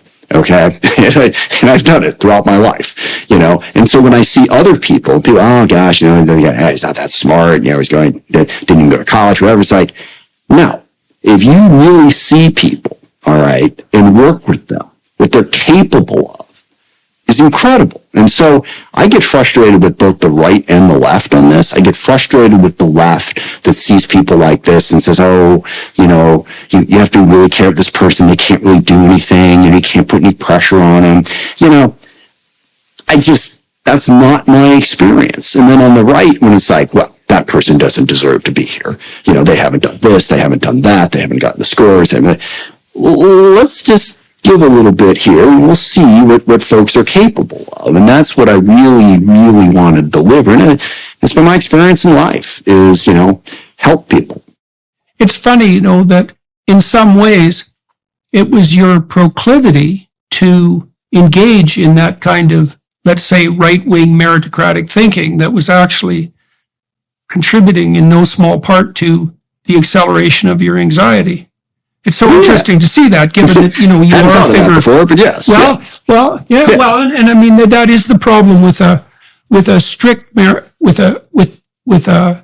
strict and narrowly defined meritocracy, is that it privileges being over becoming. That's a good way of thinking about it. And and what you were talking about, the 1190 SAT, one of the things, there's no doubt that intellectual prowess, as measured by such tests, is a deadly accurate predictor of long-term success. It leaves about 3/4 of the success domain unaccounted for, by the way. But it is also the case that vision and hard work can go an awful long way to redressing that difference in, say, initial starting point. And and that is something. I do want to give you, I happen to be reading a Malcolm Gladwell article, and this was probably, it's his book of essays, so it's probably 20 years ago when he wrote it.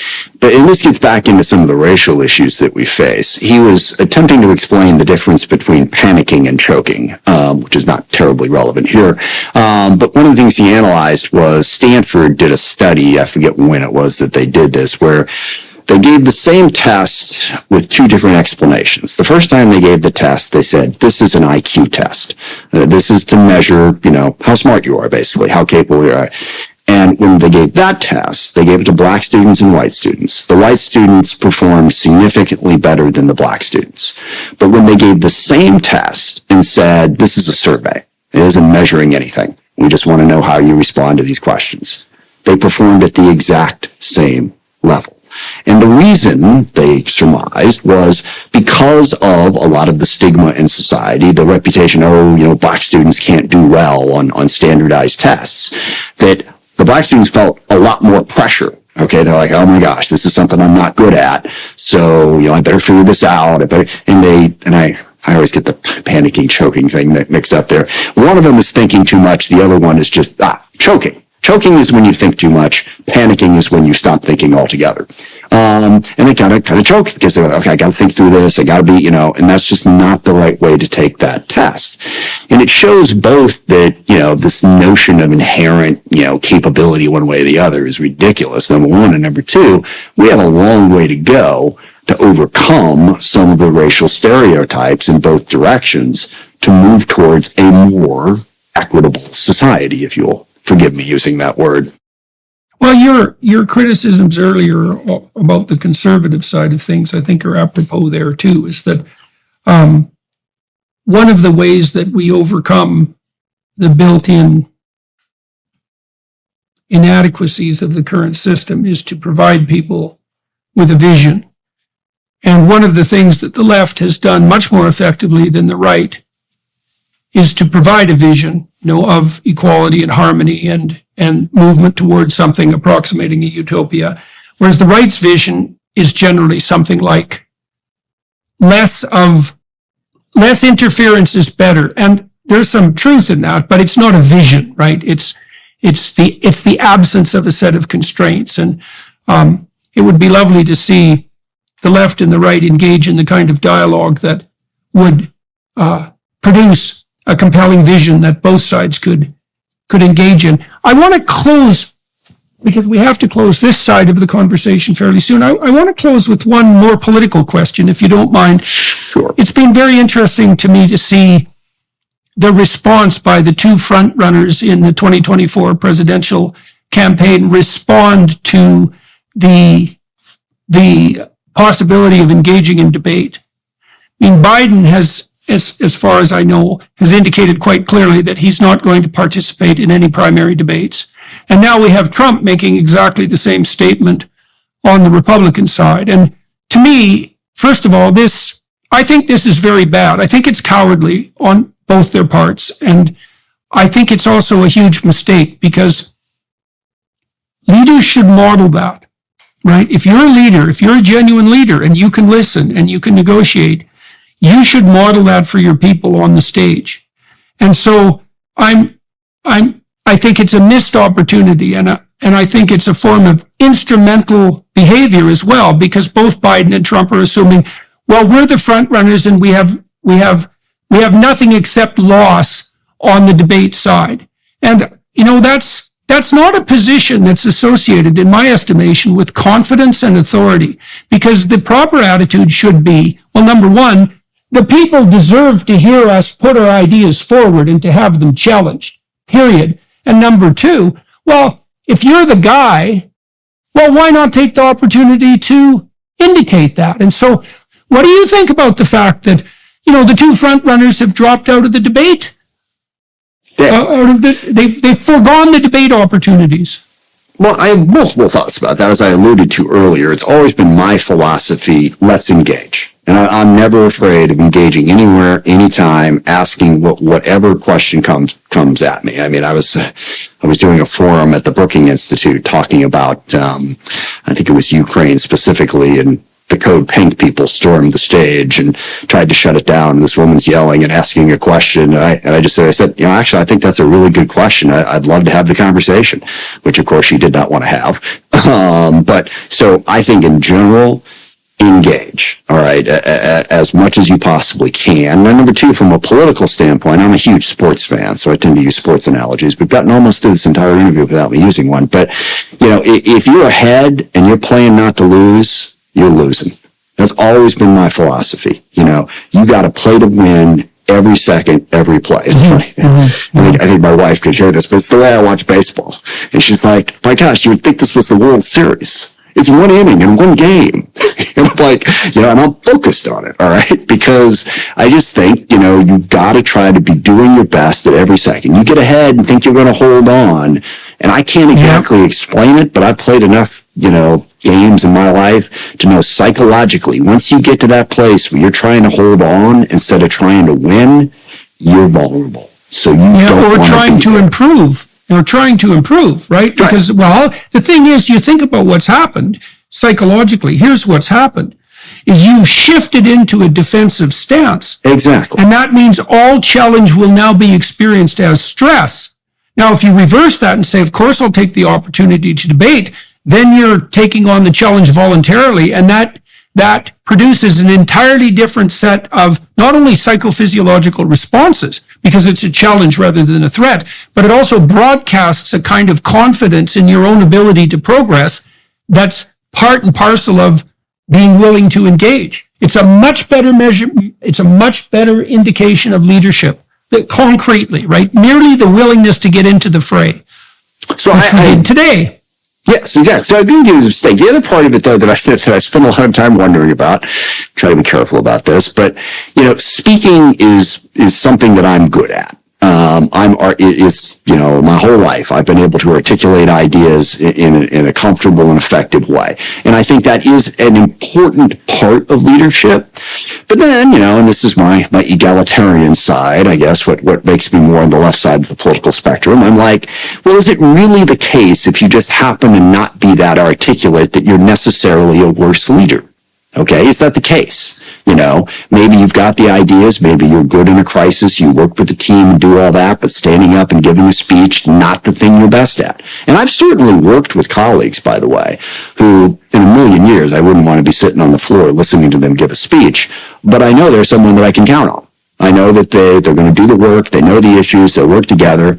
So is a public debate really the one way to figure out who's going to best lead a community? I think we fall a little bit in love with that idea. I always think of a quote that Dennis Miller had about Michael Dukakis, about how Michael Dukakis never really had a chance because he lacked that superficial charisma that we seem to look for in our leaders.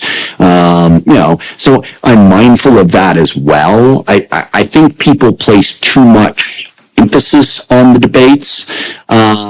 So all that said, I still think they should do it. I guess the final criticism I have is the debate formats are difficult. This conversation between you and I is dependent upon both of us being reasonable with the other person.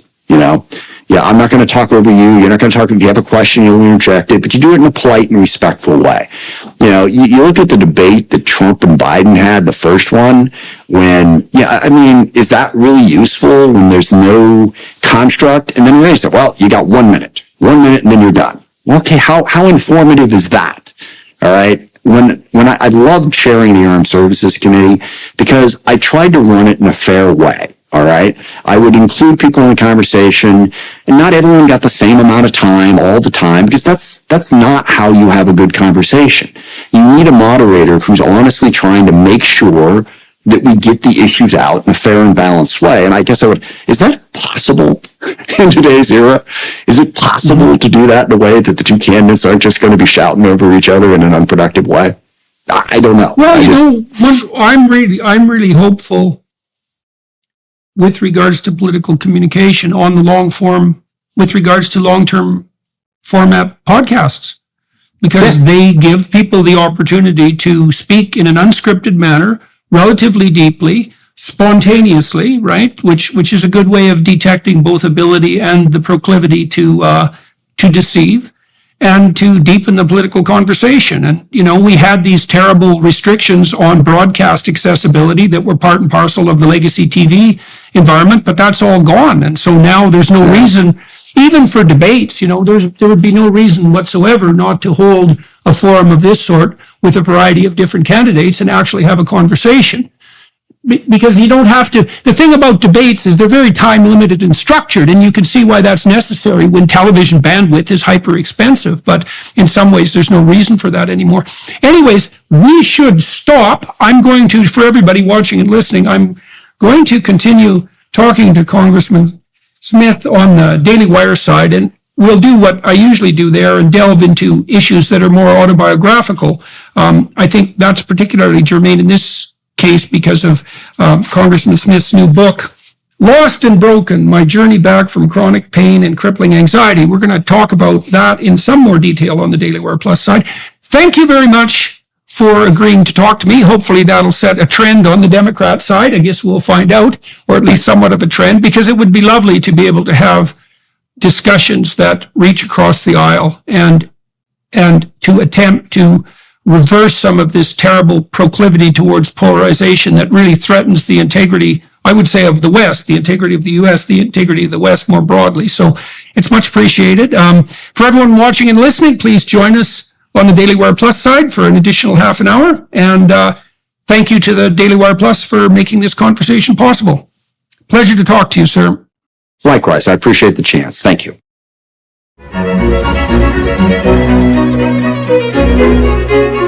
Thank you.